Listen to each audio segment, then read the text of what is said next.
ఆదిలాబాద్ జిల్లా మంచిర్యాలలో పర్యటించారు మాజీ ఎంపీ వివేక్. మంచిర్యాల మాజీ మున్సిపల్ చైర్మన్ కృష్ణారావు మొదటి వర్ధంతి సభలో పాల్గొని నివాళులర్పించారు. కృష్ణారావుతో తమ కుటుంబానికి ఉన్న అనుబంధాన్ని గుర్తు చేసుకున్నారు.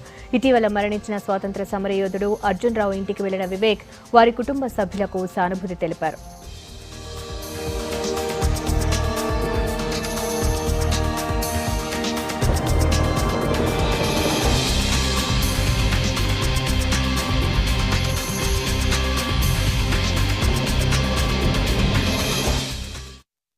చైర్మన్ మంచిర్యాలలో కృష్ణారావు గారు 1 సంవత్సరం అయింది చనిపోయి రోడ్ యాక్సిడెంట్లో.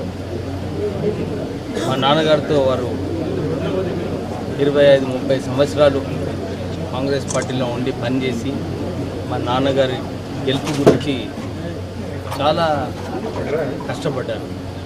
తర్వాత వారు మున్సిపల్ కార్పొరేషన్ చైర్మన్ మంచిర్యాలలో ఉన్నప్పుడు మంచిర్యాల పట్టణానికి అభివృద్ధిలో మంచినీటి సౌకర్యము, ఓవర్ బ్రిడ్జ్ ఇవన్నిట్లో కూడా వారు ఒక కీలకమైన పాత్ర వేసి మంచిర్యాల అభివృద్ధిలో కృష్ణారావు గారు ఒక మంచి పేరు సంపాదించుకున్నారు.